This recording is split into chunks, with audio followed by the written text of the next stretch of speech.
La rôdeuse de la mer et du feu. Chapitre 18.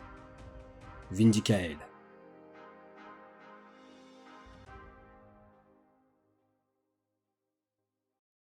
Il est tard.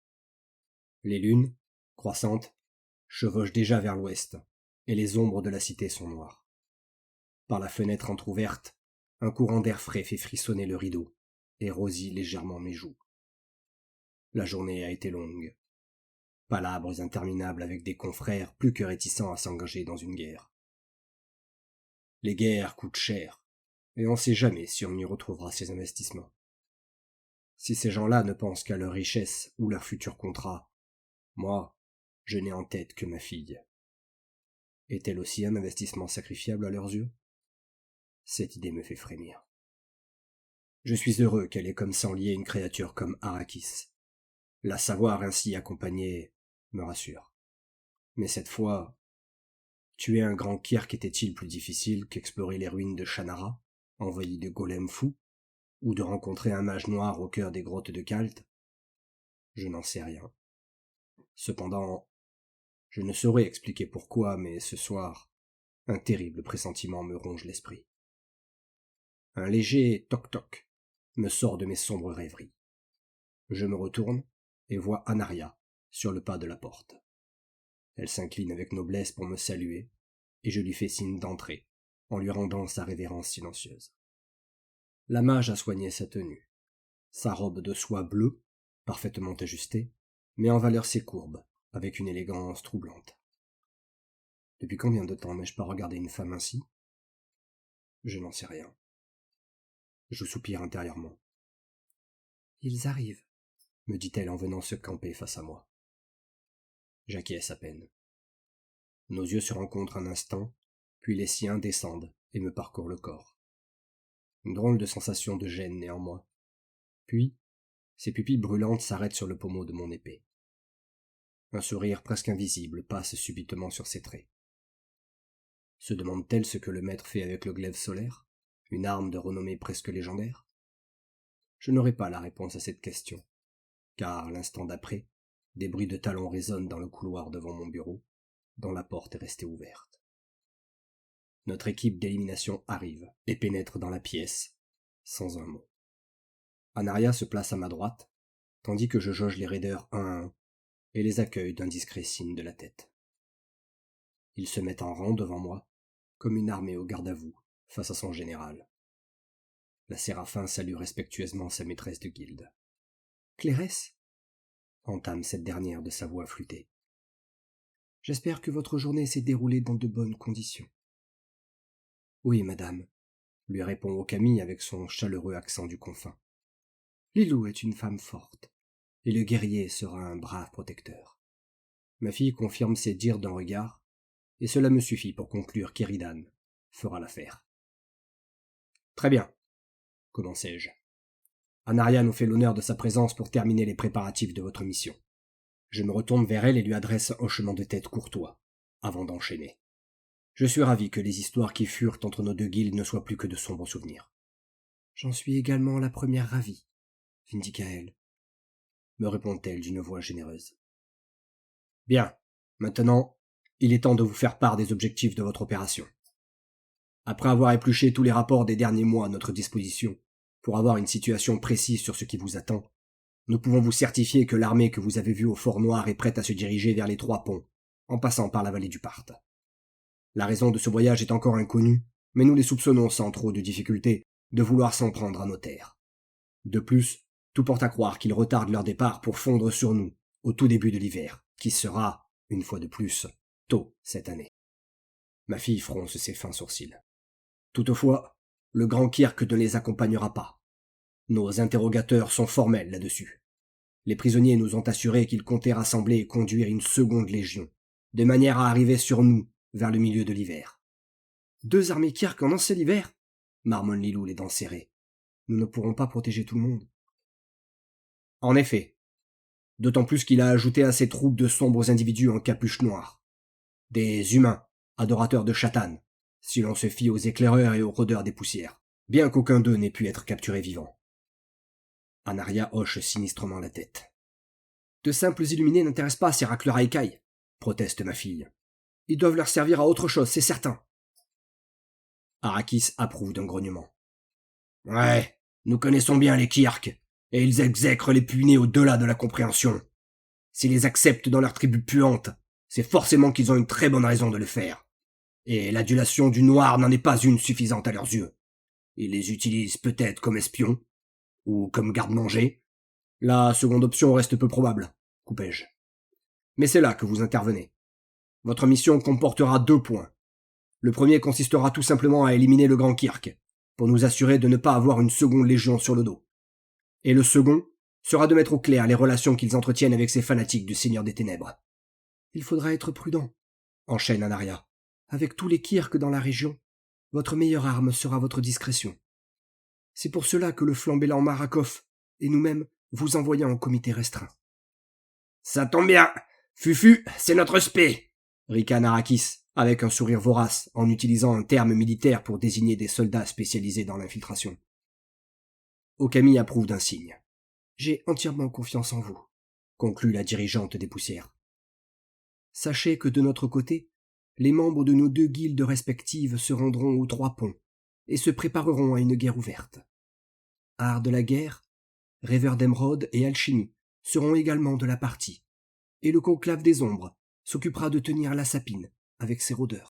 D'autres confrères venant de Masuna et de Massilia devraient aussi nous prêter main forte, mais leur arrivée ne coïncidera pas forcément avec celle des Kirk, et pendant les premières semaines, nous serons seuls.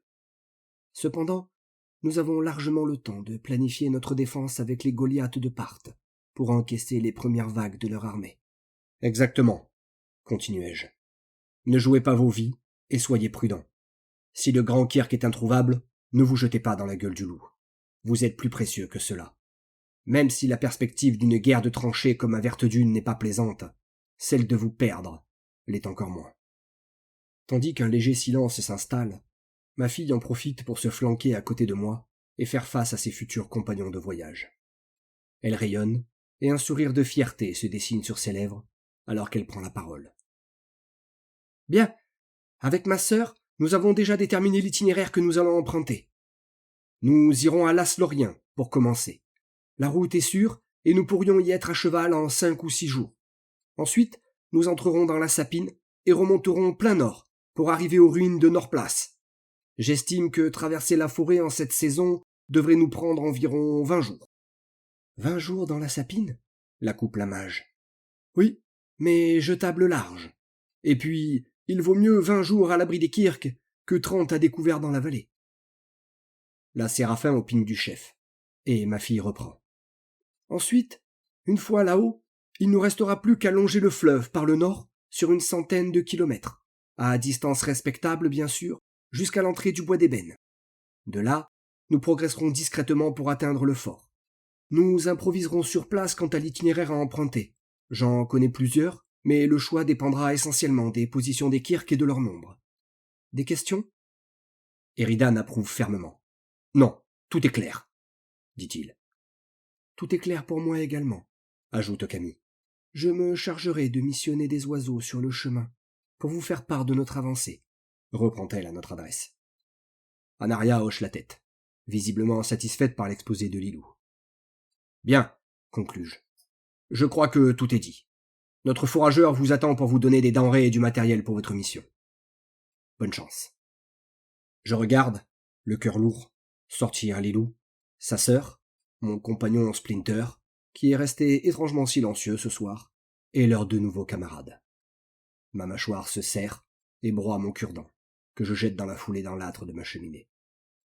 Je me laisse choir dans mon fauteuil, oubliant totalement que la maîtresse des poussières est toujours là. Cette dernière s'approche d'un pas feutré et pose sa main sur mon épaule. « Votre fille est vraiment quelqu'un d'exceptionnel, Vindicael. Elle mènera cette opération à son terme, avec succès, j'en suis persuadé. » Je hoche la tête, même si un petit quelque chose me fait encore douter. Des rides de réflexion me labourent le front. « Ce n'est pas pour elle que je m'inquiète, » dis-je d'une voix grave, mais pour nous. Anaria me sourit, m'offre une inclinaison de tête en guise de congé et tourne les talons. Ses pas s'éloignent dans le couloir. Je reste ensuite là, immobile, dans l'obscurité de la nuit, à regarder les étoiles qui piquettent le ciel. Alors que je me perds dans mes pensées vagabondes, je me demande tout bas, une légère risette aux lèvres, si Didou avait commencé à lire l'ouvrage que j'avais déposé dans sa chambre.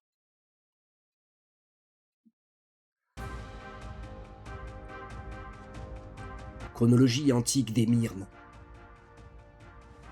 Les anciens royaumes. Première partie.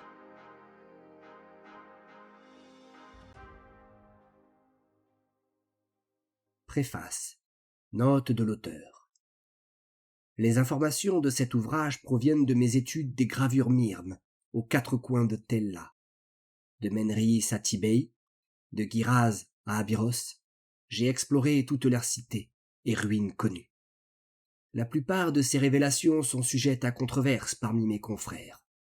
Considérez ce texte comme une chronique possible de nos origines, plutôt que comme une vérité absolue.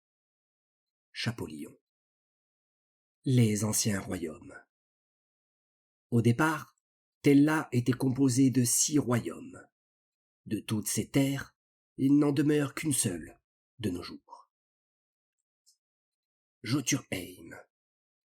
Jotunheim, la terre des géants, était le plus vaste de tous les anciens royaumes de Tella. Verdoyant et montagnard, il se trouvait au centre des grands océans et fut la terre d'accueil des géants de Képri. Grâce aux dernières explorations au sein des ruines des géants que nous avons entreprises dans le nord et dans les hautes brumes, et grâce aux compilations des gravures Myrnes que j'ai pu étudier, j'en arrive à la conclusion que Turem est ce qu'il reste de cet ancien royaume. Cependant, plusieurs parties du continent ont été englouties par les flots, et aujourd'hui Turem est bien plus petit que ne l'était cette terre à l'origine. Niflheim. Niflheim, au nord de Jotunheim, était le pays d'origine des Myrnes, là où Atalnet les enfanta, selon leur propre récit. Environnement hostile, battu par des vents gelés, cette région était recouverte de hautes montagnes et de neige où évoluaient dragons blancs, vers de givre bisons et aurochs. Les Myrmes creusèrent dans les cavernes du continent si loin qu'elles auraient pu, dit-on, envahir les autres royaumes en passant sous les océans. Certains mythes fantaisistes racontent que des tunnels secrets sous Tella mèneraient en Outre-Monde, ou au sanctuaire d'Atalnet, le légendaire puits des âmes. Ariaheim. Au sud du continent central de la terre des géants se situait Ariaheim, archipel d'îlots flottants, aussi appelé Nef, au-dessus des mers du sud et couvert de forêts de résineux bleutés et de prairies herbeuses. Ariaheim fut le berceau des grands aigles, des hippogriffes et autres griffons, pour certains disparus. Et ce sont ces îles magnifiques qui virent l'avènement des anges, enfantés par Quetzal. Les Myrmes nous indiquent dans leurs histoires que ce royaume perdurerait de nos jours hors du temps, pour être ce que nous nommons dorénavant le paradis. D'ailleurs, dans la culture des séraphins du confin, les limbes sont appelés Cielaria.